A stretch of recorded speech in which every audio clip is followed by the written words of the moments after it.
untuk diseminasi yang akan kami adakan, di mana ini bagian dari praktik baik yang kami lakukan ketika kami melalui pendidikan guru penggerak. Dan kami adalah calon guru penggerak angkatan 9 dari DKI Jakarta.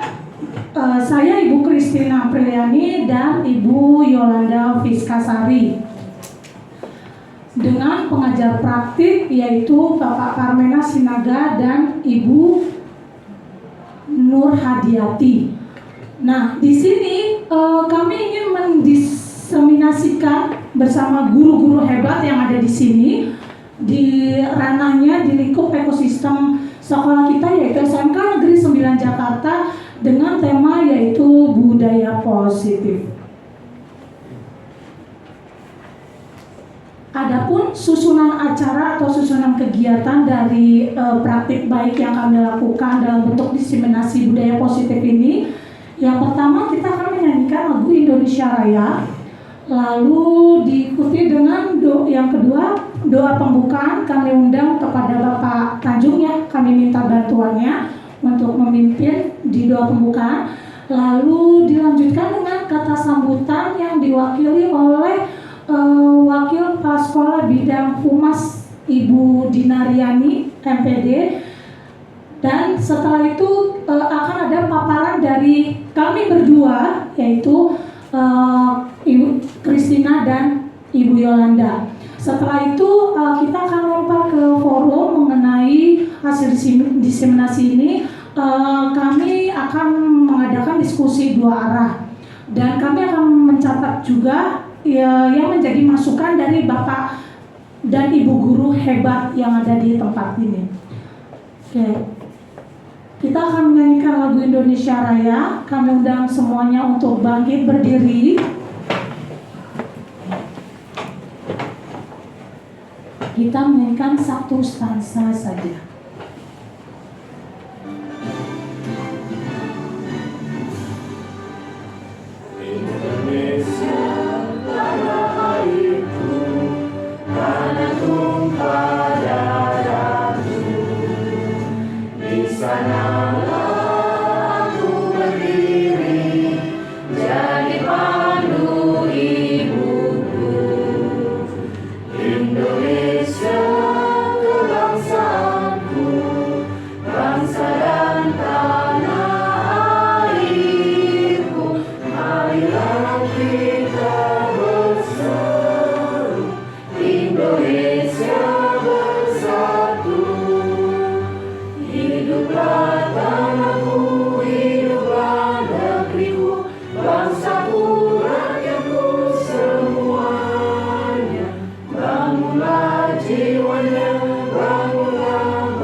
Terima kasih, dipersilakan duduk kembali untuk Bapak dan Ibu semua. Selanjutnya kami undang untuk doa pembukaan kepada Bapak Tanjung. Dipersilakan untuk pembukaan acara ini.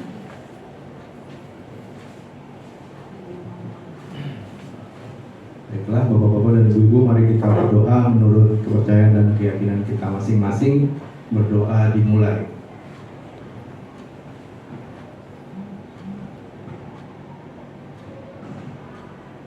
Berdoa selesai. Assalamualaikum warahmatullahi wabarakatuh.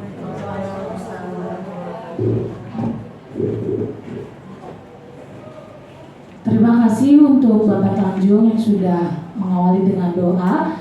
Sekarang kita akan masuk Untuk kata sambutan kepada Ibu Dina Riani MPD, kami persilakan untuk memberikan kata sambutan dalam rangka diseminasi budaya positif. Terima kasih.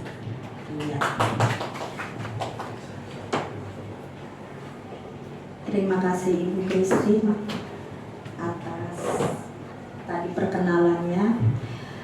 Yang terhormat Bapak Kepala SMK Negeri 9, Bapak Encep Kusmawan MPD. Yang terhormat Ibu-ibu calon guru penggerak, Ibu Yolanda Fiskasari dan Ibu Kristina Apriliani. Yang terhormat Bapak dan Ibu guru pendamping kegiatan ini yang pastinya akan selalu setia mendampingi dari awal hingga akhirnya acara ini. Semangat pagi! Pagi, luar biasa. Pertama-tama marilah kita mengucapkan syukur kepada Tuhan Yang Maha Esa atas karunia dan berkat-Nya, karena kasih dan karunia-Nya kita pada hari ini dapat berkumpul di tempat yang berbahagia ini untuk bersama-sama mengikuti kegiatan kita diseminasi budaya positif. Dan juga kami mengucapkan terima kasih kepada Bapak dan Ibu guru yang sudah hadir untuk mendampingi kegiatan ini, di mana kita juga nanti akan sama-sama mendengarkan paparan dari ibu-ibu CGP kita yang luar biasa, super hebat, Ibu Yolanda dan juga Ibu Kristina. Pemaparan pada hari ini itu mengenai budaya positif. Penerapan budaya positif itu pastinya tidak lepas dari peran dan nilai seorang guru.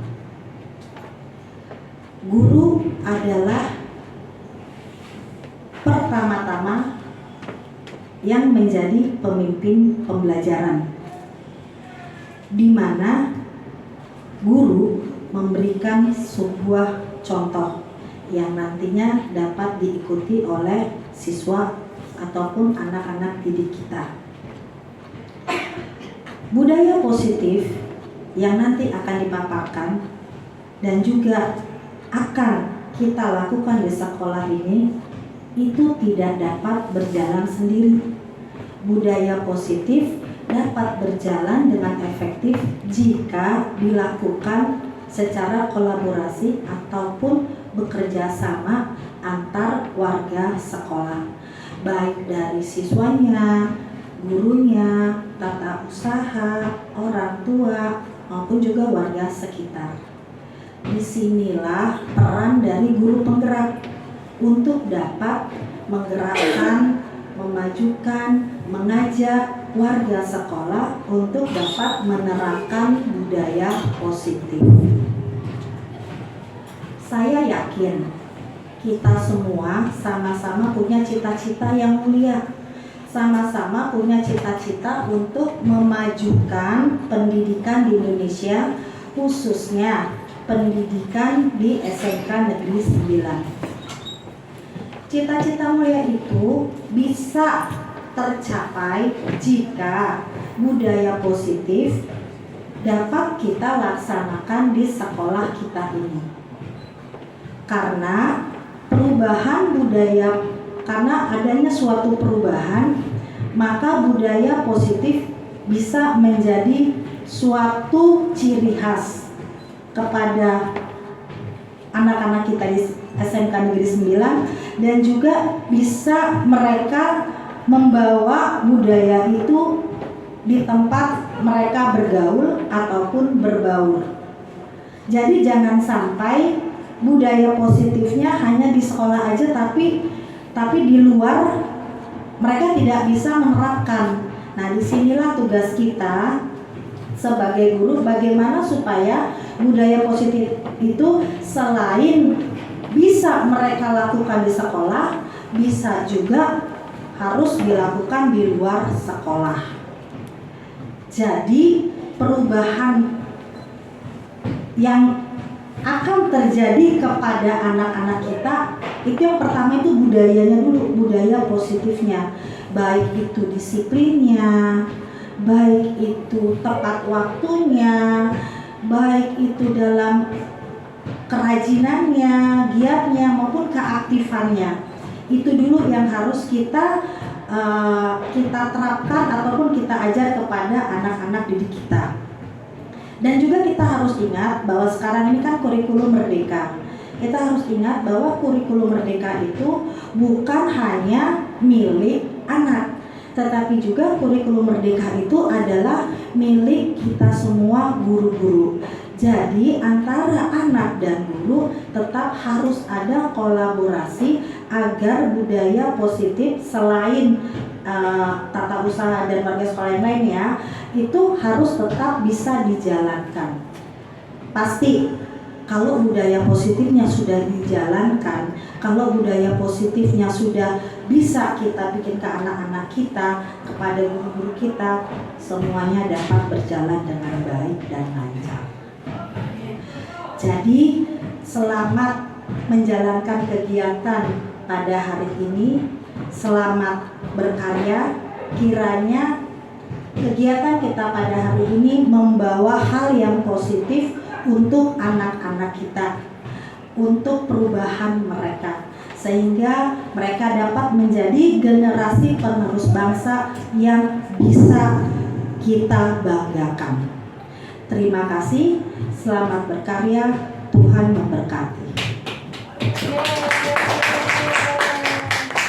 Terima kasih untuk Bu Dina Riani untuk pendampingannya dan kata sambutannya yang luar biasa kepada kita. Siang-siang begini ngantuk ya Bapak Ibu ya. Kita mau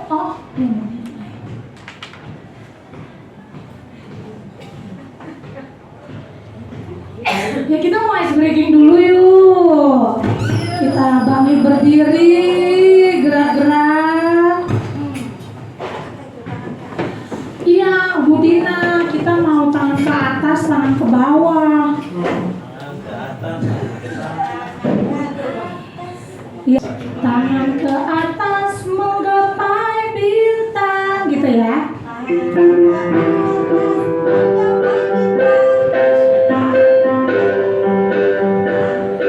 Tangan ke atas menggapai bintang, tangan ke samping burung yang terbang, tangan ke depan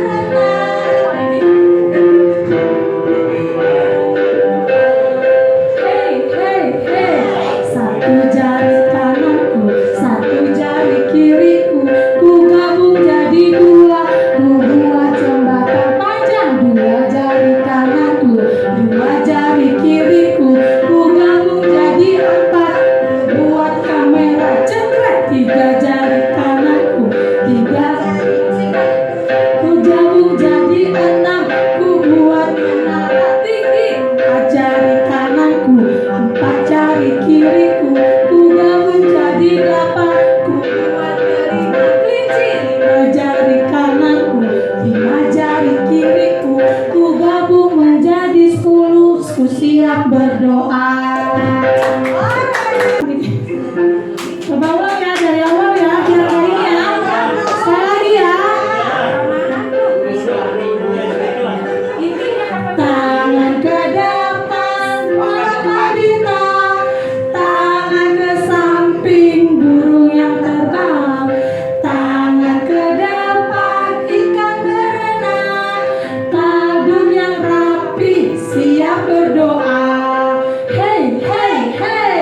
Satu jari kananku, satu jari kiriku, ku gabung jadi dua, ku buat jembatan panjang. Dua tali tanganku, dua jari kiriku, ku gabung jadi empat, ku buat kamera cekret. Tiga jari kananku, tiga jari kiriku, ku gabung jadi enam, ku buat menara tinggi. Empat jari kananku, empat jari kiriku, ku gabung jadi delapan, ku buat telinga kelinci. Lima jari kananku, lima jari kiriku, ku gabung menjadi 10. Ku siap berdoa.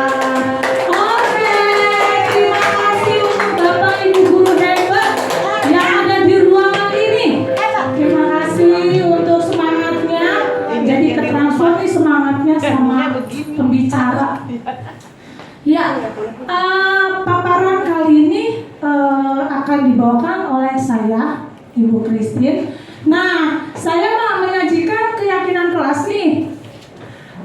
Keyakinan kelas di tempat ini. Nah, pertama, hadir tepat waktu. Gimana Bapak dan Ibu? Setuju nggak sama keyakinan kelas ini? Kita bikin keyakinan kelas dulu nih. Setuju ya? Emang udah pada datang, TOP dah emang Bapak Ibu guru semua di sini. Yang kedua, mengikuti diseminasi dengan semangat yang luar biasa. Setuju apa enggak? Kalau nggak setuju bisa kita cancel nih ya Pak. Minta bantuan Pak Sigit untuk menghapus. Setuju nggak? Setuju. Setuju ya? Berarti nggak bisa ngantuk nih yang jam 3 soal jam-jam ngantuk ini. Yang ketiga, komunikatif. Jadi ini dua arah ya. Nanti Bu Tina boleh bertanya ya Bu ya. Siap, Bu. Apa yang dipaparin. Yang keempat, pada saat berdiskusi diharapkan kooperatif dan diskusinya hangat. Artinya kita saling menghormati pendapat ya, pendapat masing-masing. Yang kelima, saling mendengarkan pendapat. Terus ada yang kurang nggak untuk keyakinan kelas ini? Ada, Bu. Apa tuh Bu? Iya Bu Masa, pada mau ditambahin nggak? Kalau mau bertanya atau mau keluar harus angkat tangan, minta izin dulu. Oke, kita sepakati sama-sama kalau mau bertanya angkat tangan. Setuju ya? Setuju ya? Ya Ibu? Kalau Ibu mau Tuti? bertanya sebut namanya. Kalau mau bertanya sebut nama. Oke, boleh. Berarti apabila bertanya tunjuk tangan dan sebut nama. Mau ke?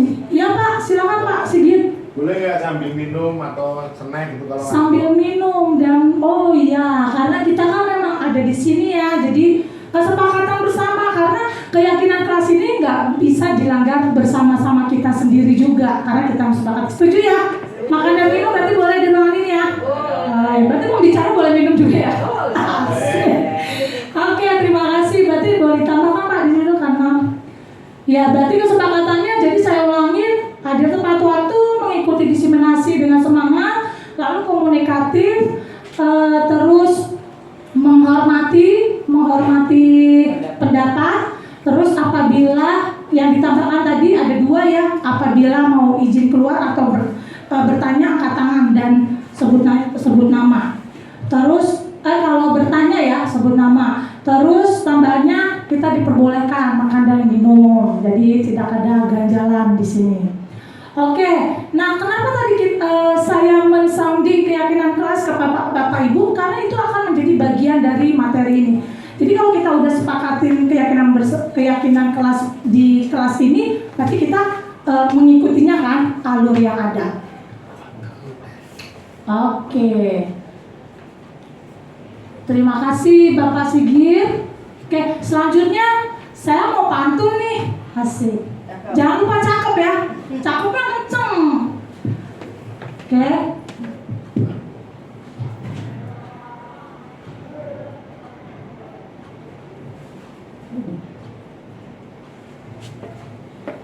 Oke. Aku, kamu menjadi kita. Kita yang disertai dengan cita-cita menjadi peserta didik yang berharap mulia. Para petani menanam ubi. Ubi ditanam, daun merekah. maksudnya Anak didik sukses karena guru yang memotivasi, jadi penerang di saat meredupnya semangat belajar mereka. Perahu layar, jantung berdetak. Pergi belayar menuju laut yang lepas. Ayo para guru, semangat untuk menjadi penggerak, tetap belajar untuk meningkatkan kualitas. Kasih tepuk tangan dong yang meriah dong. Oke, di pemaparan kali ini saya mendahului dengan sebuah pemikiran dari Bapak Ki Hajar Dewantara. Ini kita sifatnya berbagi aja ya Bapak Ibu ya. Nah, dalam modul yang kami pelajari, salah satunya itu terdapat pemikiran Bapak Ki Hajar Dewantara. Mungkin kita tahu bahwa Tuturi Handayani itu adalah salah satu ikon atau Dewantara. Tapi kita nggak tahu ternyata di dalam pemikirannya itu ada 8 itu sangat bersangkut paut banget sama kurikulum merdeka, Bapak Ibu. Makanya kenapa kita makin sekarang menuju kurikulum merdeka. Nah, yang pertama, Bapak Ki Hajar Dewantara menyatakan kalau belajar itu mereka di dalam taman anak-anak. Jadi mereka harus merdeka belajar. Yang kedua, ada di situ unsur kodrat alam dan kodrat zaman. Jadi ketika kita membina anak-anak, mereka kita harus menyesuaikan juga dengan kodrat zamannya. Nah, anak-anak era sekarang itu kan sebutannya era Gen Z ya. Sebutannya mereka anak kaum menunduk. Nah, kalau kita mendengar itu sebagai guru sedih ya, sebenarnya sedih gitu loh Bapak Ibu. Anak-anak disebut kaum menunduk, tapi ternyata secara real di depan mata kita emang bener juga gitu loh. Ya anak-anak ya, emang bener juga kita melihat kalian tuh sampai guru aja nggak ditegur lewat, saking kalian main Mobile Legends-nya gitu loh. Nah, itu nggak menampik kemungkinan salah satu di pemikiran Ki Hajar Dewantara. Lalu ada juga bukan tabula rasa, konsep menuntun. Jadi kita diajarkan di sini untuk menuntun. Lalu ada juga berpusat pada anak. Nah, ini adalah yang perlu kita garis bawahi karena terkait dengan budaya positif. Lalu ada juga pembiasaan baik. Ternyata 9 itu keren loh, sudah melakukan pembiasaan baik. Salah satunya tuntutan dari dinas kemarin itu adalah bercerita positif. Ternyata itu adalah sebuah pembiasaan yang baik untuk melatih mereka dalam mengetahui tatanan bahasa, konsep petani dan trilogi pendidikan. Next Pak. Nah, konsep petani di sini yang diajarkan di dalam filosofi Bapak Ki Hajar Dewantara, dia mengilustrasikan bahwa sekolah itu adalah ladang, tempat persemayannya bibit-bibit. Dan petani itu adalah kita, semua guru-guru yang ada di dalam sekolah. Yang ketiga, itu ada bibit. Di mana bibit itu adalah para peserta didik kita yang ada di sekolah.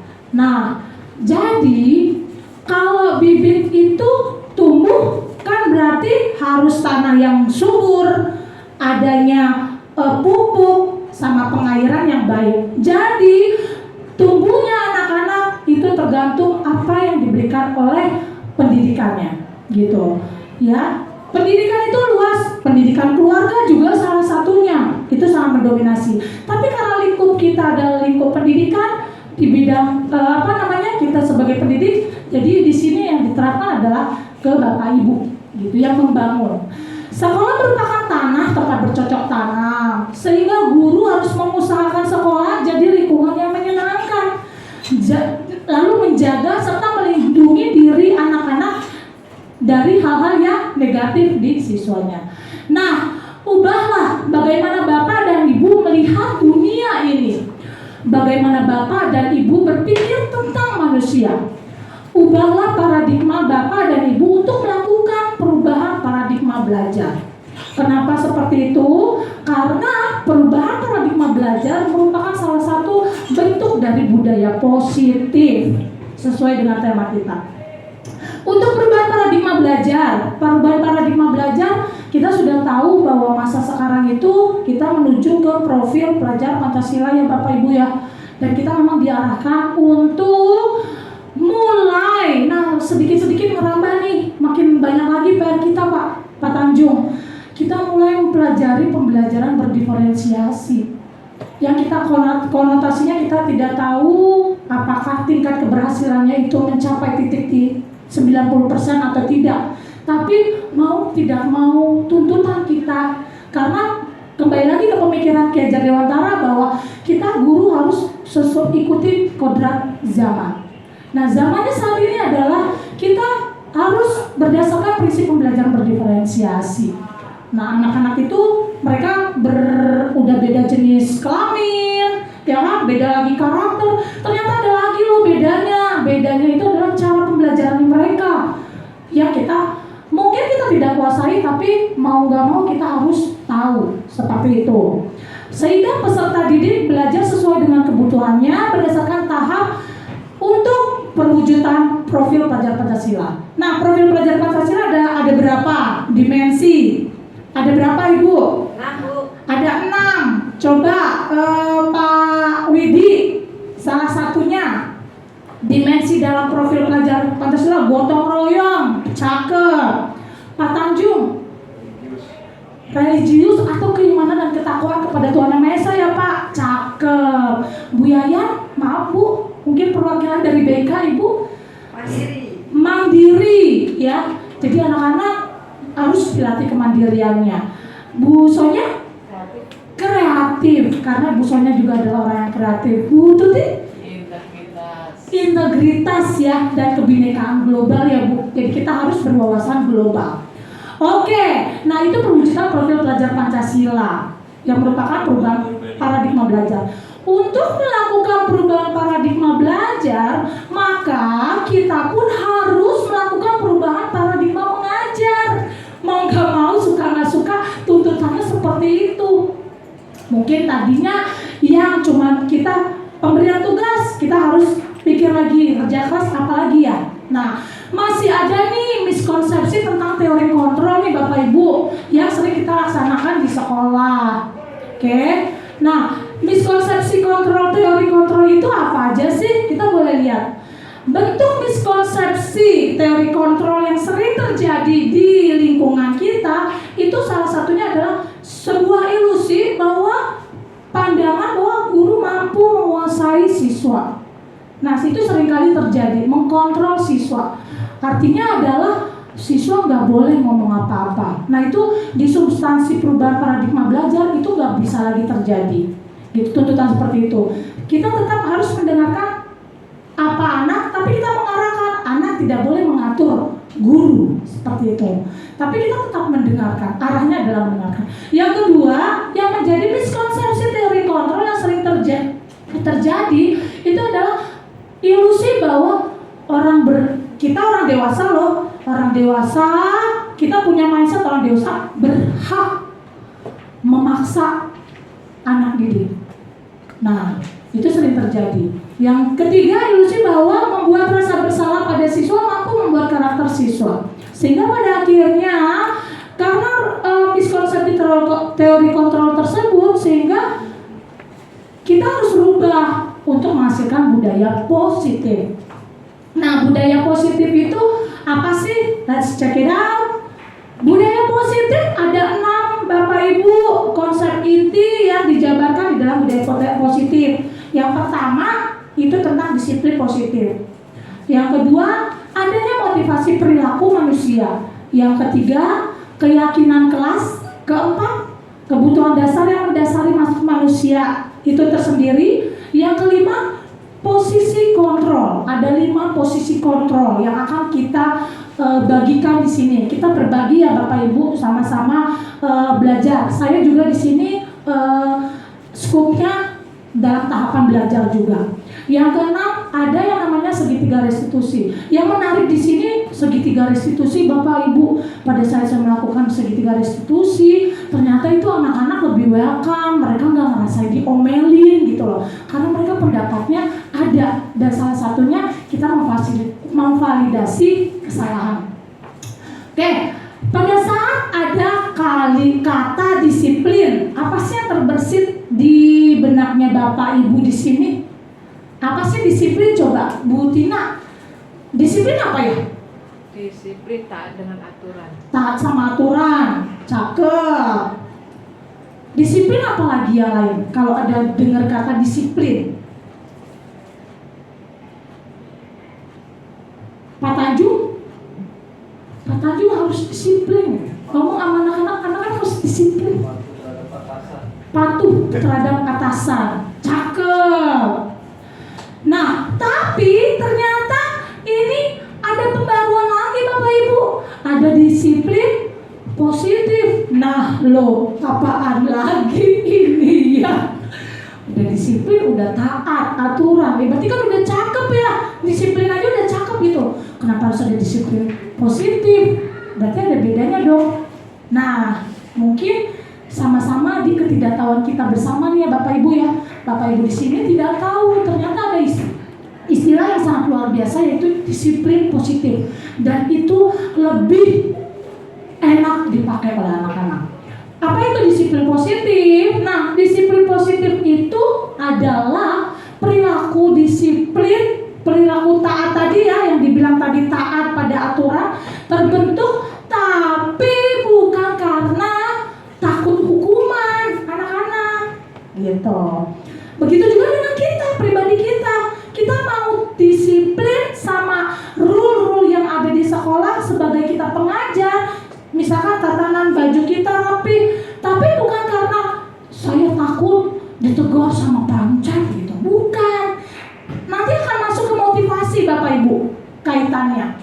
Yang kedua, perilaku disiplin yang terbentuk bukan juga karena iming-iming hadiah gitu, atau kita memberikan reward, tapi rewardnya terlalu berlebihan sehingga anak-anak mau disiplin, mau taat biar dikasih Bu Itin caca atau beng-beng, nggak bisa seperti itu. Itu bukan disiplin. Jadi ada motivasi eksternal yang mempengaruhinya. Nah, perbedaannya antara disiplin dan disiplin ilmu, disiplin positif itu adalah kalau disiplin itu dikendalikannya sama motivasi eksternal Bapak Ibu. Itu yang saya pelajari ya, yang saya saya dan Bu Yola di sini menggodoknya. Motivasi eksternal itu adalah motivasi yang ada di diri anak-anak dari luar aja, tapi mereka mau disiplin bukan dari dirinya, gitu. Yang kedua dikendalikan oleh hukuman dan imbalan. Nah, masih seperti itu tuh anak-anak sekarang masih seperti itu. Gue mau nggak terlambat soalnya yang pikirnya hari Jumat gitu galak gitu. Jadi masih ada rasa itu. Jadi ada pengaruhnya motivasi eksternal. Itu masih definisi disiplin. Disiplin yang berikutnya Pak, nanti bisa kembali lagi. Disiplin itu juga fokus pada perilaku. Nah, contohnya gini Bapak Ibu, kita naik motor, udah tahu naik motor itu kalau misalkan aman, ya kan? Naik motor itu supaya aman itu dia kan harus pakai helm, ya kan? Nah, kalau misalkan di fokus pada perilaku, dia nggak pakai helm, nggak apa-apa nih dekat ini. Ternyata pas ada polisi baru, gue balik lagi dulu ngambil helm. Jadi ada motivasinya dari eksternal, bukan dari dirinya dia sendiri. Dan kesadarannya pasti jangka pendek kayak gitu. Kalau disiplin positif, mungkin bisa kembali lagi Pak. Disiplin positif itu kalau udah sampai kita ngebina anak-anak kita jatuh ke disiplin positif, itu dia berarti sudah dari dirinya mau disiplin. Oh, hari Selasa saya harus pakai jas hitam biar kata panas, udara panas tetap harus, karena sudah memotivasi dari internalnya. Jadi mereka tetap taat karena ada dari dirinya. Jadi dikendalikan oleh motivasi internal. Yang kedua dikendalikan karena adanya konsekuensi. Kalau motivasinya udah internal, mereka udah tahu pasti ada konsekuensi dan ada bahayanya. Jadi saya tidak melakukan gitu. Nah, terus yang berikutnya disiplin positif itu fokusnya pada keyakinan karakter, sehingga dengan adanya motivasi internal yang kita raba, nah mereka memiliki karakter, mulai tuh kelihatan karakter positifnya, saling membangun. Ketika temannya jatuh, memang dia harus curhat, mendengar curhatan, empati. Guru kesulitan atau kerempongan, segala kurikulum Merdeka kan harus dibawa speaker lah gitu kan. Kerepotan mereka dengan sendirinya, ibu sini bu, speakernya saya bawain, bukan lagi disuruh-suruh seperti itu. Dan kesadarannya pasti jangka panjang. Saat ini mereka sudah ada motivasi internal, nanti 5 tahun ke depan mereka kerja juga udah otomatis. Apa yang saya lakukan di sekolah akan saya lakukan juga di dunia tempat kerja. Nah, yang berikutnya di dalam konsep inti yang kedua itu ada motivasi perilaku manusia Bapak Ibu. Itu juga yang kami pelajari di modul 1.4 ini.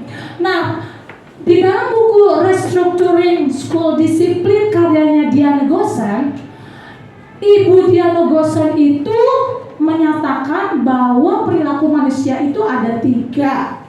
Yang pertama, motivasi untuk menghindari ketidaknyamanan atau hukuman. Yang kedua, untuk mendapatkan penghargaan atau reward. Yang ketiga, untuk menjadi orang yang mereka inginkan dengan nilai yang mereka percaya. Nah, yang mau kita bentuk dalam pembelajaran kami ya di calon guru penggerak, sekaligus ini adalah bentuk berbagi kami. Saya mengajak Bapak Ibu guru di sini yang ada di diseminasi ini, kita mau membuat ini Bapak Ibu, anak didik kita yang ketiga ini. Kenapa? Inilah motivasi internal. Sedangkan yang 1, 2 itu motivasi eksternal, masih eksternal. Dan Ibu Diana Gosen menyatakan ketika anak didik kita akan memiliki akar yang luar biasa di dalam karyanya dia, di dalam aktivitasnya dia, mereka harus menjadi manusia yang punya motivasi, mereka punya nilai, gitu loh. Saya mau patuh karena saya memang mau jadi anak yang baik. Bukan saya mau patuh karena yang piket hari Jumat mau itin. Bukan gitu lagi. Seperti itu. Nah, dari motivasi tersebut sehingga menimbulkan disiplin positif, ya kan? Motivasi dari motivasi internal tersebut dia akan menghasilkan disiplin positif. Disiplin positif salah satu konsep dari budaya positif. Ya. Nah, akhirnya terjadilah atau terrealisasilah keyakinan kelas. Gitu. Ketika kita membuat keyakinan kelas, percaya deh Bapak Ibu, kalau kita sudah membuat keyakinan kelas, itu anak-anak pasti bakal nurut. Kita tinggal ngomong ke mereka, Alifah, kamu ingat gak keyakinan kelas yang sudah kita sepakati bersama? Langsung tuh otomatis alarm di pemikiran mereka. Oh iya Bu, saya harus tanggap kepada PR-PR saya nggak boleh lagi males ngerjain, nggak bisa lagi nyontek sama teman. Jadi harus dibuat dulu keyakinan kelas tersebut. Karena keyakinan kelas merupakan salah satu budaya positif yang sangat luar biasa Bapak Ibu. Oke, selanjutnya keyakinan kelas mungkin bisa dilihat sedikit Pak caranya yang di YouTube. Maaf, yang di YouTube. Ketika membuat keyakinan kelas, di sini ada beberapa sharingan dari teman-teman kita juga yang sudah ada di YouTube ya. Kita bisa cari sebenarnya channelnya masing-masing, Bapak Ibu juga bisa. Cuma contohkan aja dikit gimana caranya membuat keyakinan kelas.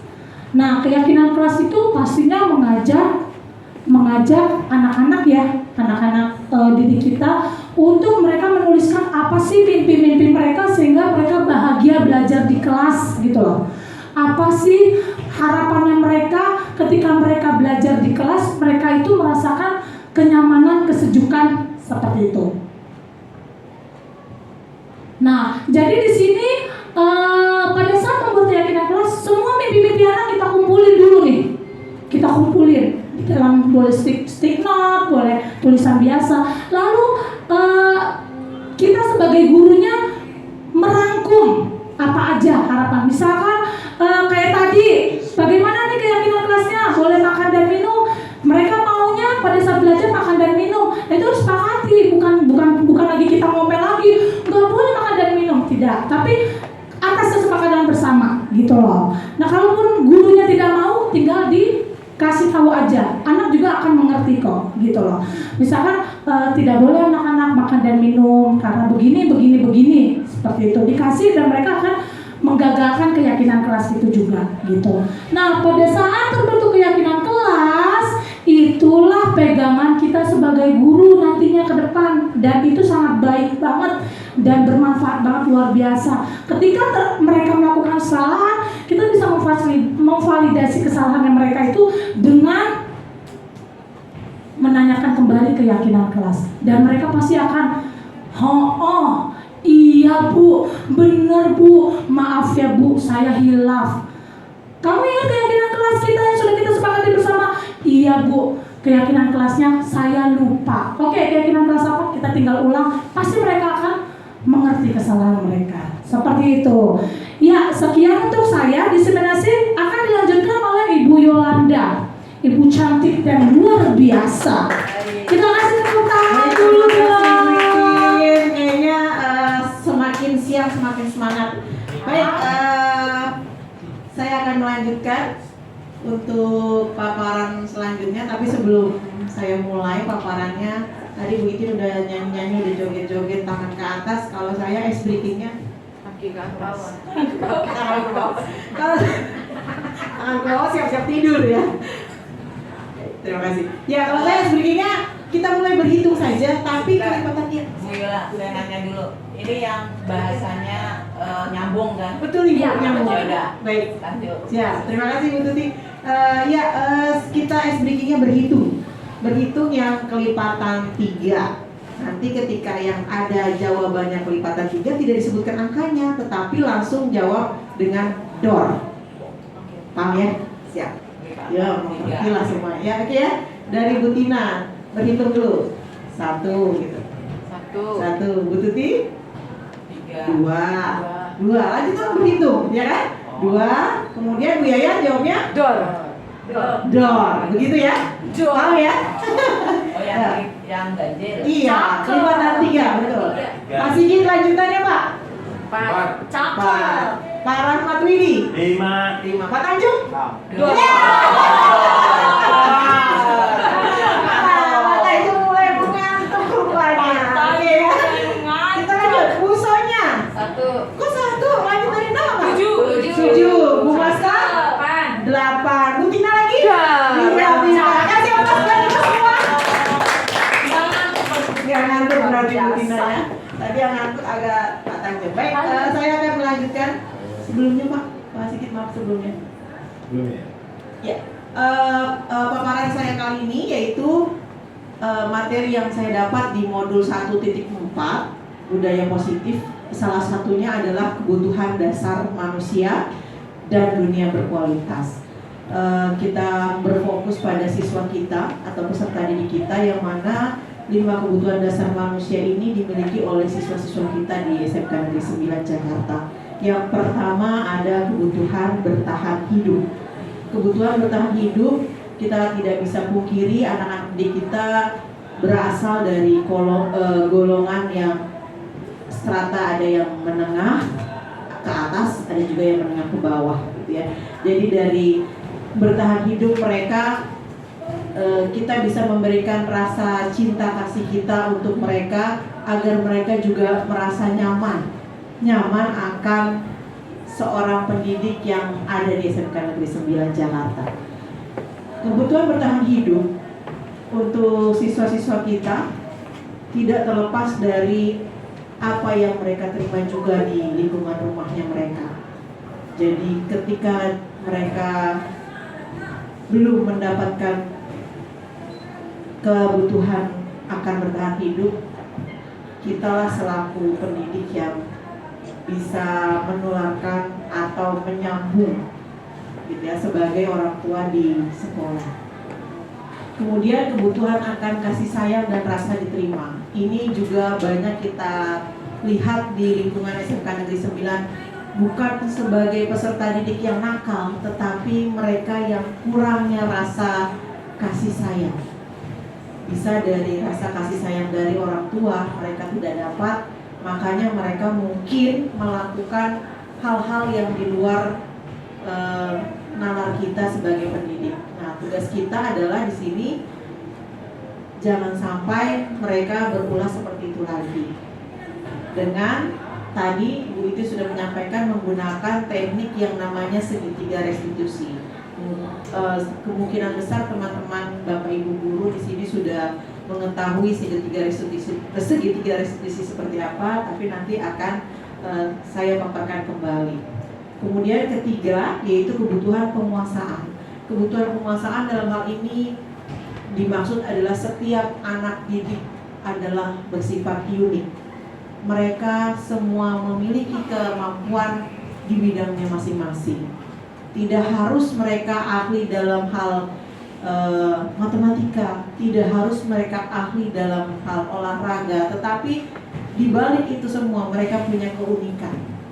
Ada yang ahli seni, ada yang ahli berhitung, ya, ada yang ahli dengan dia melihat dia langsung mulai bisa belajar gitu ya, dengan melihat video gitu. Itulah yang hal-hal unik yang dikuasai oleh peserta didik, dan kita sebagai guru atau pengajar kita harus bisa juga untuk menerapkannya ke semua sektor, tidak hanya satu sumber saja atau satu peserta didik saja yang si A hanya tampil bisa matematika berarti kita hanya condong ke dia aja, itu tidak boleh.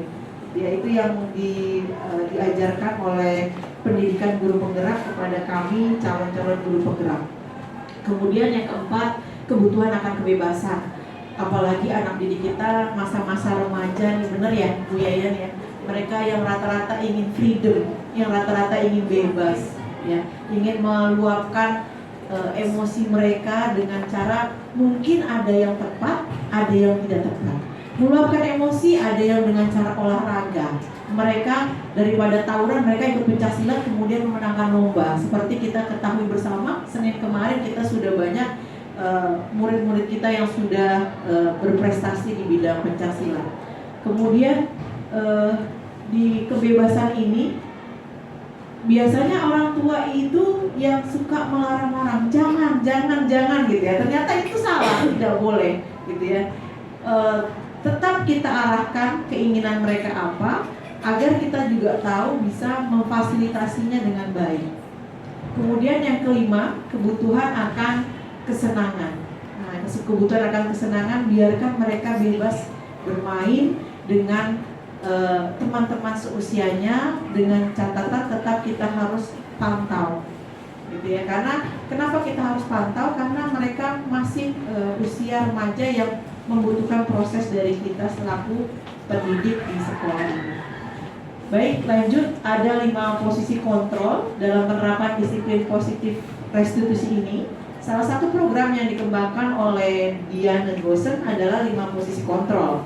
5 posisi kontrol dalam restitusi ini adalah proses perjalanan kita seorang pendidik yang dapat bisa mengenali dirinya. Apakah kita termasuk ada di posisi sebagai penghukum atau berada di posisi pembuat merasa bersalah, atau di posisi teman, di posisi pemantau, dan yang terakhir ini di posisi manajer. Nah, ini akan saya bahas satu persatu. Ya, kasusnya semisal ada anak datang terlambat ke sekolah. Ini pernah saya, sebelum saya mengenal itu CGP atau Pendidikan Guru Penggerak, ini saya pernah menjadi posisi penghukum seperti ini. Dan rupanya ternyata ini salah, gitu ya. Saya ingin berbagi kepada teman-teman Bapak Ibu hebat. Ketika anak itu terlambat, saya ingin kamu lagi yang terlambat. Saya sambil berkaca pinggang. Itu ciri-ciri yang posisi penghukum. Rupanya itu tidak boleh. Gitu. Mengakui kesalahan dosa ini ya Bu Tuti ya. Kemudian hukumannya biasanya verbal dan fisik. Nah, saya di sekolah yang lama saya bilang, kamu terlambat hadir, kamu lari keliling lapangan 3 putaran. Ya, anaknya dengan santainya lari, gitu ya. Dan ini yang di posisi kontrol guru sebagai posisi penghukum yang pasti tidak diperbolehkan lagi. Zaman kolonial. Ya, zaman kolonial, betul Bu Tuti. Dampaknya, dampak posisi penghukum ini, siswa menjadi pendendam kepada kita. Mungkin di depan kita baik, tetapi tidak di belakang kita. Gitu ya. Awas loh Bu Yolanda, motornya gua kempesin nanti gitu ya. Oke. Kemudian siswa tidak menjadi tidak menyukai guru tersebut atau tidak menyukai pembelajarannya, gitu ya. Walaupun dia hadir di kelas kita, itu akan terlihat raut-raut muka yang masam, raut muka yang tidak lepas, tidak mau menerima akan ilmu dari kita, gitu ya. Jadi yang di posisi ini dia disarankan atau tidak untuk dipraktekkan oleh kita sebagai pengajar. Next, Pasiki. Yang kedua, posisi pembuat merasa bersalah. Kalau tadi dia menghardik gitu ya, dengan berkaca pinggang. Kalau yang ini cirinya adalah si guru cenderung suaranya lembut, suaranya tenang, namun kata-katanya menyalahkan siswa. Misalkan yang terlambat tadi Tono, gimana sih kamu Tono, terlambat lagi, gitu ya. Kamu tahu nggak dengan kamu terlambat lagi, ibu yang diomelin sama Pak Kepala Sekolah, gitu ya. Murni. Ya, jadi hal yang tersebut siswa jadi merasa bersalah sekali. Nah, seakan-akan gurunya jadi, karena ulahnya siswa terlambat, gurunya juga jadi menderita. Ini yang tidak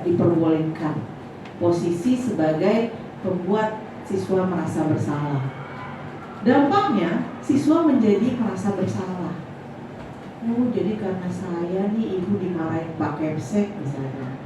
Lalu siswa menjadi rendah diri dan menarik diri dari lingkungan.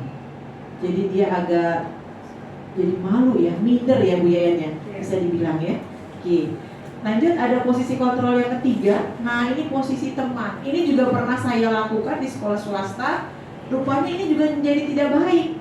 Kenapa? Karena mereka seakan keenakan, melunjak, benar Bu Tuti gitu ya. Suara guru ramah gitu ya, dan guru menganggap si siswa ini adalah temannya, gitu. Cenderung bersenda gurau, gitu ya. Murid akan merasa senang, aman, dan akrab dengan gurunya. Tapi dampaknya adalah, bisa dilanjut Pak Sigit? Ya, siswa akan bergantung kepada satu orang, atau si siswa jadi akrabnya hanya cuma satu guru itu aja, karena guru itu yang ngalamin, kalau kata bahasa Jawa ya begitu ya, di alam gitu ya. Kemudian siswa jadi tidak mandiri dan tidak bisa berpikir untuk diri sendiri. Itu pasti kedinginan. Kemudian di lain waktu siswa bisa berperilaku baik hanya kepada orang-orang tertentu saja atau kepada guru yang tadi. Nah, itu juga tidak boleh. Kemudian posisi pemantau yang keempat. Posisi pemantau ciri-cirinya dia bersuara datar, tidak emosional, tidak bersenda gurau juga, ataupun tidak menggunakan suara tinggi. Terciptanya identitas diri positif dan berhasil. Pemantau itu senantiasa melakukan ingat sanksinya apa kalau kamu terlambat. Itu pemantau. Ya. Kemudian dia mengarahkan tadi pada peraturan dan konsekuensinya. Kalau kamu terlambat, kamu dicatat di buku SPL gitu ya. Seorang pemantau biasanya menunjukkan bahasa tubuh dan ekspresi wajah yang datar. Dia tidak lagi yang marah-marah, dia tidak lagi yang bersenda gurau dengan siswanya. Dampaknya, next please.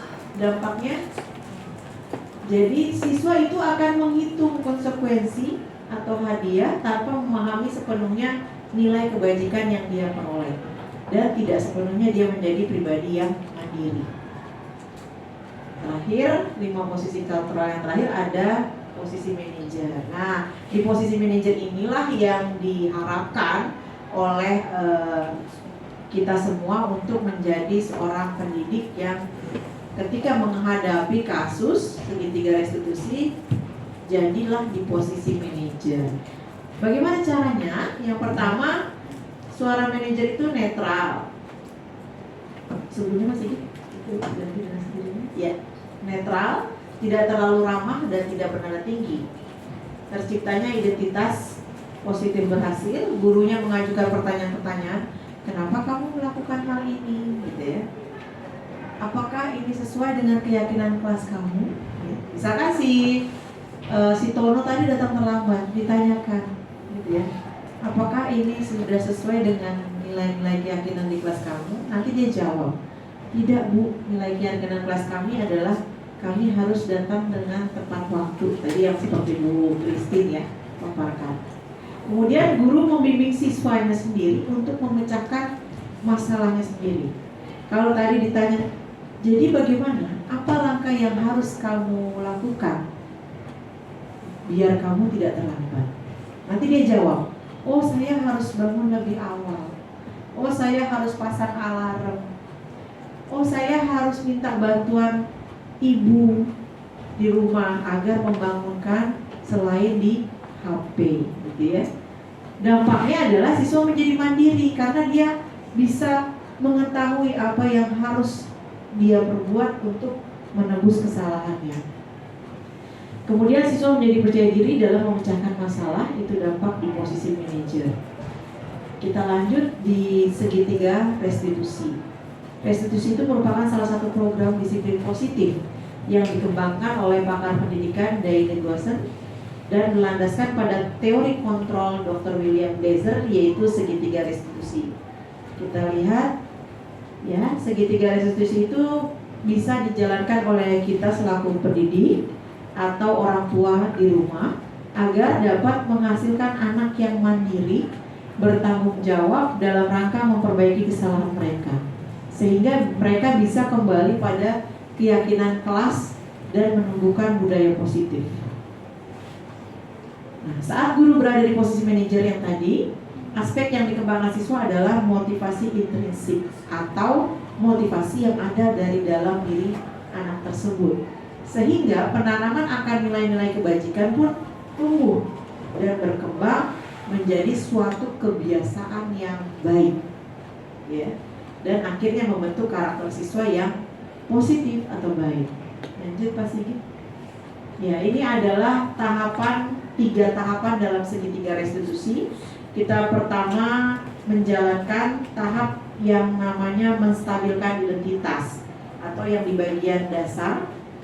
Kalau segitiga ada sisi kiri, ada sisi kanan, ada bagian bawah. Kita di bagian bawah dulu. Yang kita lakukan adalah kita kasih ke anak, setiap orang pasti pernah melakukan kesalahan. Tidak ada manusia yang sempurna. Itu kata-kata yang dalam di posisi menstabilkan identitas. Ketika itu sudah kita arahkan, kemudian kita lanjut ke validasi tindakan yang salah atau di posisi yang sebelah kiri. Nah, di posisi kiri, langkah-langkahnya kurang lebih perkataannya adalah, adakah cara yang lebih efektif yang bisa kamu ubah dari kesalahanmu sekarang? Lalu nanti si anak menjawab. Kemudian yang ketiga, di sisi sebelah kanannya adalah posisi terakhir, menanyakan keyakinan. Nah, menanyakan keyakinan karena tadi di awal sudah kita buat kesepakatan kelas, keyakinan kelas, kita tekankan kembali. Kira-kira dari perbuatanmu tadi sudah sesuai belum dengan keyakinan kelas? Kalau si anak berpikir karena tadi dia datang terlambat, berarti kan belum sesuai dengan keyakinan kelas. Nanti si anak menjawab, belum Bu. Nah, berarti langsung langkah apa yang harus kamu ubah agar sesuai dengan keyakinan kelas. Gitu ya Bapak Ibu. Ini juga bisa dipakai ketika ada kasus perundungan atau bullying. Sama, ada 3 tahapan yang harus kita utarakan kepada siswa-siswa kita agar siswa tidak menjadi posisi yang paling bersalah di saat itu, pada saat itu, dan dia jadi bisa mengembangkan atau memecahkan masalah di dirinya sendiri. Bullying itu tadi, gitu ya. Baik, ini ada video aksi nyata kami, Ibu Kristina dan Ibu Yolanda dalam melakukan segitiga restitusi. Untuk di saya tadi kasusnya adalah siswa yang terlambat datang ke kelas.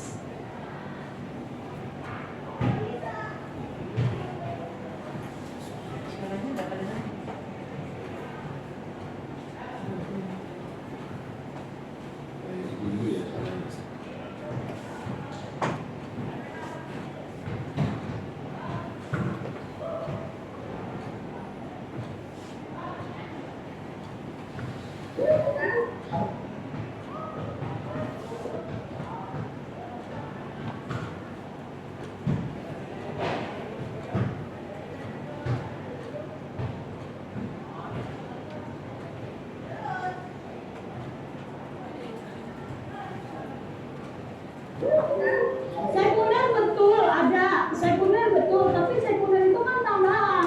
Ya, ini yang segitiga restitusi Ibu Kristina. Itu, tapi dia belum. Kalau yang tadi saya boleh yang tadi pasti yang saya dulu ya, boleh diulang.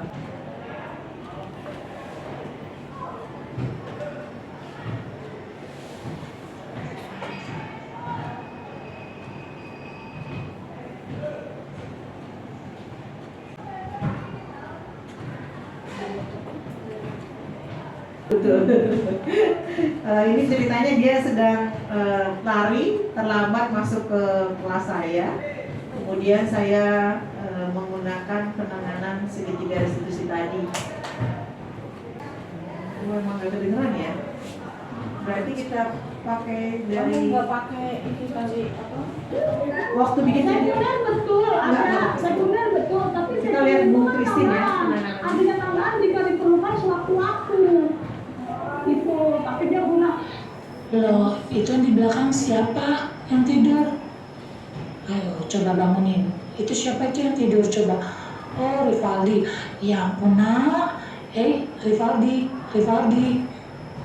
Loh, kok kamu tidur, nak? Kenapa? Di kasusnya saya, tadi saya menanyakan kepada Vincent, gimana nak, apa kabarmu pagi ini? Ya bu, saya terlambat, gitu dia bilang. Oh mengapa? Kenapa kamu terlambat nak? Gitu ya.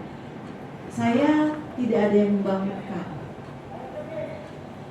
Biasanya siapa yang membangunkan? Ditanya lagi sama saya. Ibu, kata dia. Ibu dan handphone. Mungkin ibu saya sudah membangunkan bu, cuma saya nggak dengar. Karena saya terlelap tidur, semalam tidurnya malam. Nah, berarti dari ceritanya dia kita bisa menggali. Kira-kira bagaimana, apa yang harus dilakukan agar tidak terlambat lagi, gitu ya. Oh, berarti saya tidurnya nggak boleh larut malam bu, gitu. Kita tanya, memang kenapa tidur larut malam? Asik main game. Oh berarti bukan mengerjakan pekerjaan rumah atau PR gitu ya dari Bapak Ibu guru, bukan katanya. Jadi benar kata Bu Itin, anak sekarang memang hobinya game dari handphone itu. Nah, mungkin ada sesuatu yang bisa dihasilkan mungkin dari game, saya juga kurang paham gitu ya. Tapi biasanya memang anak-anak senang main game mungkin karena ada iming-imingnya gitu ya. Jadi kita selaku pendidik bisa menerapkan pola segitiga restitusi dalam menangani kasus peserta didik. Apapun itu kasusnya bisa kita tangani menggunakan segitiga restitusi. Mungkin dari Bapak Ibu ada yang mau bertanya, ingin ditanyakan atau ingin memberi masukan kepada kami selaku calon guru penggerak.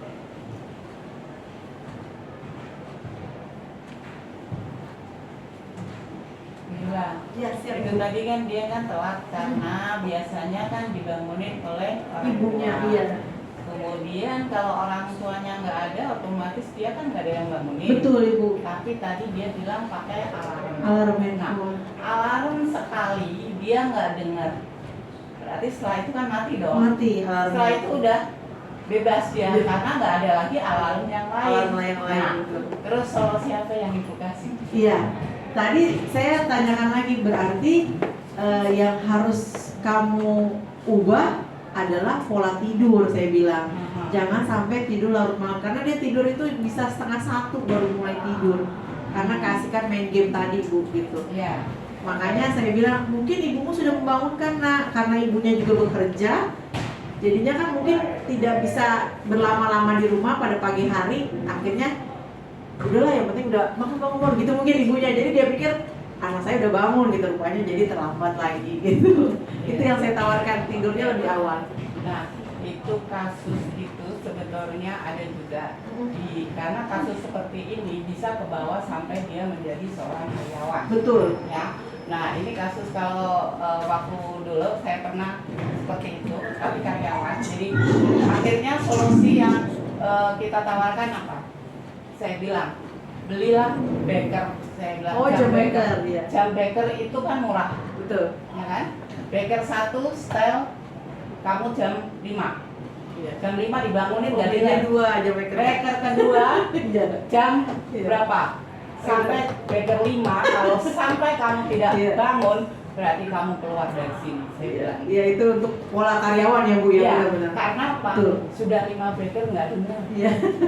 Biasanya memang kalau orang terlelap tidurnya capek sekali mungkin itu Jadinya tidak mendengar sama sekali. kadang-kadang memang kan orang tua itu kan mudah bangunin, tapi tetap aja anak Betul. seperti itu. Kalau orang tuanya nggak ada kan bahaya. Betul. Karena ketergantungan. Nah ini, jadi kedewasaan anak itu perlu kita terapkan mindsetnya bahwa sekolah tanggung jawab kalian. Iya. Nah, harus Betul, bangun betul. jam segini. Nah, Baik, terima kasih Bu Tuti masukannya. Iya, benar banget, karena anak kita kan memang nantinya kita mencetak generasi yang siap bekerja. Kalau dia sering terlambat, kira-kira nggak ada yang mau juga perusahaan untuk menerima karyawan yang terlambat gitu ya. kita Gimana? telat aja potong gaji. Iya, telat potong gaji kita. Ada lagi tidak yang ingin? Baik, ya Pak Sigit atau Pak Bumasa dulu. Silakan Pak Sigit. Assalamualaikum warahmatullahi wabarakatuh. Waalaikumsalam warahmatullahi wabarakatuh. Salam sejahtera kita semuanya. Terima kasih ibu-ibu calon guru penggerak yang hebat yang bisa membersamai kita bersama dalam diversifikasi kali ini dalam saya positif. Saya setuju sekali Bu dengan paparan dari awal sampai akhir itu sungguh inspirasi. Dengan diterapkannya budaya positif, saya yakin SMK 9 akan semakin hebat, akan semakin dipercaya masyarakat, dan kedua kita semakin happy dalam mengajar. Nah, bagaimana kiat kita nih maksudnya untuk membumikan budaya positif agar kita secara bersama-sama secara kontinu agar nantinya sekolah ini menjadi yang terbaik. Terima kasih Bu atas waktu. Baik, terima kasih Pak Sigit. Pertanyaannya sudah kami tangkap. Kalau dari saya pribadi, bagaimana membumikan gitu ya Pak Sigit ya budaya positif ini di SMK Negeri 9 Jakarta, yaitu yang pertama tadi kita dimulai dari diri kita sendiri dulu Pak Sigit. Setelah saya sudah mulai saya tadi kan bilang, saya berada di posisi kontrol sebagai penghukum awalnya di sekolah swasta saya. Tapi ketika saya mendapat materi ilmu guru penggerak ini, pendidikan ilmu penggerak, saya jadi, oh berarti ini tidak boleh lagi nih gue lakuin gitu ya. Jadi saya mengakui pengakuan dosa, kemudian saya langsung tergerak untuk merubah mindset saya ke posisi control manager. Itu yang pertama dari diri kita. Kemudian setelah kita mulai dari diri kita untuk merubah menjadi lebih baik, untuk menghasilkan budaya positif. Yang kedua adalah kita bisa menularkan, mengajak teman-teman rekan guru kita untuk buat yang belum mengetahui budaya positif atau segitiga restitusi tadi bisa berubah ke arah sana. Saya meyakini bahwasanya teman-teman rekan guru kami di SMK Negeri 9 itu semua berpikir maju, open minded. Jadi mereka mau menerima masukan dan saran dari teman-teman lainnya, apalagi terlebih teman-teman sebelum-sebelumnya mungkin sudah pernah dapat ilmu yang dari program pendidikan guru penggerak ini. Kalau dari saya itu, setelah saya menjalankan baru saya bisa menularkan. Mungkin dari Ibu Christine jawabannya, silakan. Iya, mungkin Ibu tampilin sedikit tadi udah perbaiki Bu aksi nyatanya Bu Yoram terhadap Vincent, cuma nggak kedengeran, cuma dikasih aja Ibu segitiganya. Mungkin ini berbagi cara segitiga restitusi doang aja ya Bapak Ibu ya, bukan mohon maaf bukan mendahului.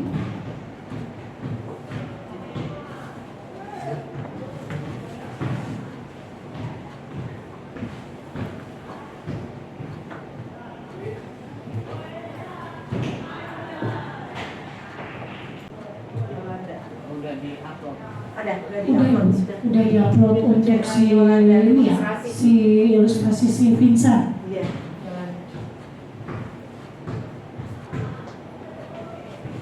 Menstabilkan identitas.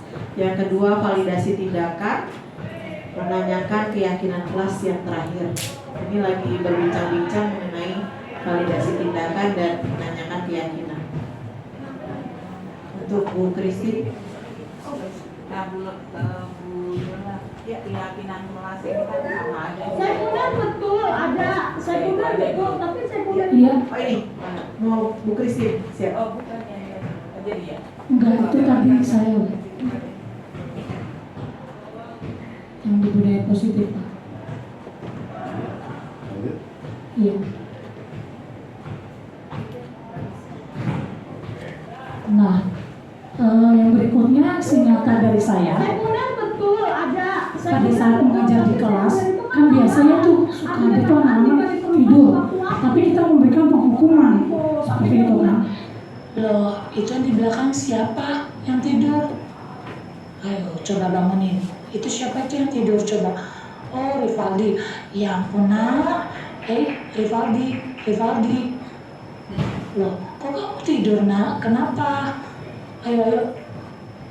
Ngantuk Bu. Sana, kamu cuci muka dulu. Ngantuk Bu. Sana, pergi anak. Bisa gitu ya, untuk tidur di dalam kelas. Nah, pada saat saya melakukan panggilan kepada Rivaldi dan saya melakukan segitiga restitusi. Bentuk segitiga restitusi seperti ini nih, Bapak Ibu. Keadaan Rivaldi sehat hari ini? Saya sehat. Oke, Rivaldi tahukah kenapa Rivaldi dipanggil ke sini? Nah, ini masuk ke masa Saya dekabilitas. tidur di kelas ya Bu. Karena pas di pelajaran Ibu waktu itu mengalami intensi pemerintahan. Nah, tepat sekali Rivaldi. Pada dasarnya, setiap manusia pasti memiliki masalah. Namun, manusia itu kan bukan makhluk yang sempurna. Nah, bagaimana caranya Rivaldi memecahkan masalahnya Rivaldi? Rivaldi harus mengetahuinya. Iya Bu. Oke, boleh stop dulu Kak. Apakah Ibu Nah, tidak di situ tahu? kita tidak memberi hukuman, tapi memberitahu anak bahwa ya Bu, gitu loh. Semua kita kasih tahu semua orang punya masalah seperti itu. Boleh dilanjutkan Pak? Sekarang bagian ke validasi kesalahan. Saya tadi tidur di kelas saat pelajaran Ibu.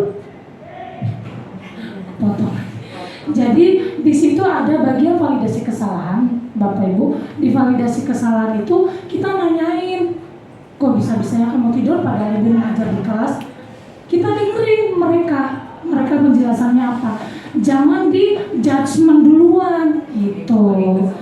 Diberi kesempatan berbicara.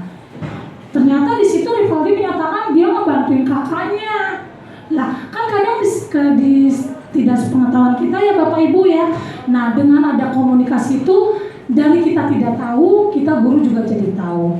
Lalu masuk ketiga, saya nanyain, karena kan saya di kelas 12 AKM juga kan masih tahu keyakinan kelasnya kalau nggak boleh terlambat ngumpulin tugas, terus salah satunya bertanggung jawab untuk menghargai dan menghormati semua guru yang masuk ke kelas itu salah satunya. Nah itu saya tanyakan ke dia, kamu masih ingat nggak keyakinan kelas? Iya Bu, menghormati setiap guru yang ada di kelas. Lah berarti kalau waktu kamu tidur kamu tidak menghormati ibu dong? Iya Bu. Lalu dia minta maaf dan saya mengatakan kepada dia untuk tidak mengulanginya lagi. Jadi tidak ada judgement di sini. Iya Bapak, silakan. Sebenarnya kan disuruh kita berdiferensiasi, suruh berbeda, sementara kita cuma sendirian. Gurunya nggak berdiferensiasi. Itu jadi sebenarnya kan kalau idealnya itu di kelas itu ada ahli psikologi, ada ahli IT. Jadi kita hanya ngurusin administrasi pembelajaran, bos dan BOP sebenarnya. Siap. Kalau guru dari fakultas pendidikannya. Jadi kalau kita disuruh berdiferensiasi sementara kita cuma sendiri, masuk Sulit logika juga ya Pak. sulit. Iya, berarti disitulah Mungkin dia tantangannya kolaborasi dia ya. audiovisual, Yes. tapi anaknya kinestetik, ada yang musik segala macam. Iya. Makanya dia kan Ada yang logik ya Pak, ada yang logik. Berarti Nah, itu gurunya, gimana tuh? nah itu mungkin jalan keluarnya kita mendiskus bersama dengan setiap elemen yang ada di sekolah ini. Nah kita juga minta untuk kepada dewan kepala sekolah dan pendamping dari kepala sekolah kita informasikan dan kita diskusikan bersama-sama. Karena memang kayak tadi dibilang semua itu kan harus kolaborasi. Kalau kita sendiri memang nggak bisa Pak. Anak-anak aja kita suruh kolaborasi dalam diskusi kelompok, berarti kan mereka akan memberikan kesempatan ide-ide mereka masing-masing kan, lalu menyadur dalam sebuah conclusion kan, sehingga mereka bisa mempresentasikan. Begitu juga dengan mungkin kita Bapak Ibu gurunya juga seperti itu sih Pak. Untuk saat ini mungkin baru kayak gitu dari kalau belum ada kolaborasi yang sepenuhnya masih berdiri tunggal, itu belum berdiferensiasi seperti itu. Jadi memang kembali kita harus belajar lagi dan belajar lagi. Jadi yang slide sebelumnya yang diferensiasi itu diferensiasinya ke siswa Pak. Pembelajaran diferensiasi ke siswa tadi, metode belajar berdiferensiasi yang akan kita pelajari. Jadi guru-guru mulai disuruh belajar nih untuk memberikan teknik pembelajaran di kelas secara berdiferensiasi karena anak-anak berbeda. Kayak tadi Bapak bilang, ada anak yang logik, ada anak yang linguistik, ada yang kinestetik. Nah kadang kan kita nggak mau ya, maksudnya aduh belajar lagi, tapi kan Tidak, karena kodrat zaman itu gitu. Kita harus berubah juga dengan kodrat zaman, ya Ibu. Ya, ini untuk keyakinan ya, Tim. Nilai keyakinan kelas itu kan sama aja dengan komitmen kita dengan guru dan kelas ya. Tapi selama ini kebanyakan itu kan yang diberatkan hanya siswa. Guru nggak ada, dia merasa bersalah gitu loh. Masuk kelasnya dia telat juga fine-fine aja gitu. Nah, tapi kalau siswa yang telat, kenapa harus ada hukuman? Sedangkan hukuman itu misalnya atau teguran itu memang sudah diterapkan di dalam keyakinan kelas karena udah komitmen bersama. Biasanya saya pun juga gitu. Setiap mata pelajaran saya punya komitmen setiap tahun ajaran baru biasanya saya. Komitmen mata pelajaran Ibu 1, 2, 3, 4, 5. Kalau Ibu telat sekian menit, boleh kalian panggil. Dengan catatan saya tidak kasih tugas lewat WA. Tapi kalau saya sudah kasih tugas lewat WA, saya baru OTW, kalian panggil, saya akan marah. Dalam arti apa? Kalian harus sudah siap. Artinya apa? Dia manggil guru ke kita harus sudah ready. Jangan sampai dia manggil kita dia masih berantakan. Itu saya marah sampai sekarang. Karena apa? Itu komitmen saya dengan anak-anak. Nah, sekarang yang di sini saya tanyakan, komitmen guru itu ada nggak di pembelajaran kalian di CGV? Karena kan ini kan titik tolaknya hanya siswa. Iya. Tapi untuk guru, untuk kitanya. Nah, gitu. untuk itu kan basicnya dari bawah kita keyakinan kelas dulu, Bu. Iya. Kalau kita dari masing-masing guru sudah mensepakati punya keyakinan kelas masing-masing semuanya, berarti dampaknya bisa lebih tinggi lagi ya Bu Yolan ya. Kita bisa membuat keyakinan sekolah. Di keyakinan sekolah itu memang belum diajarkan di CGP Ibu, karena kan pertama elemennya sama karena ini kita di pendidikan guru penggerak prioritas untuk murid, ya prioritas untuk siswa. Jadi di siswa dulu, kemudian kalau dengan tanda kutip berarti guru sudah menjadi suri tauladan, betul, ya guru sudah yes oke, betul sekali Bu Tuti, betul. Berarti label kalian itu harus yes, benar-benar okay, iya, awas, betul ya. betul Saya awasi. Iya, terima kasih Ada tim pengawas. Terima kasih Bu Tuti. Jadi kalau Bapak Ibu kalau sudah bagian dasarnya keyakinan kelas kita sudah lakukan ya, kita bisa lanjut ke lebih tinggi lagi, tingkat lebih tinggi. Benar tuh masukan dari Bapak Ibu guru, hebat banget. Terima kasih. Kita bisa tuh bikin keyakinan sekolah. Nanti mungkin di rapat awal tahun gitu lah. Jadi yang penting dapat pembelajarannya gitu. Oke Bapak Ibu, terima kasih untuk Bapak guru hebat yang ada di ruangan ini. Terima kasih Bapak Ibu. Bu Yolan? Mungkin kita sudahi sampai di sini Bapak Ibu hebat. Sekian desiminasi budaya positif dari kami, Yolanda Indresari, calon guru penggerak angkatan 9 dengan pengajar praktik Ibu Haji Nurhadiati dan Bapak fasilitator saya adalah Bapak Wiji Nugraha dan Ibu Kristin, silakan. Iya, saya Kristina Priyani, calon guru penggerak angkatan 9 DKI Jakarta dengan fasilitator saya Bapak Anang Suprapto dan pengajar praktik saya itu adalah Bapak Karmina Sinadi. Oke, terima kasih Bapak dan Ibu guru semuanya untuk kehadirannya.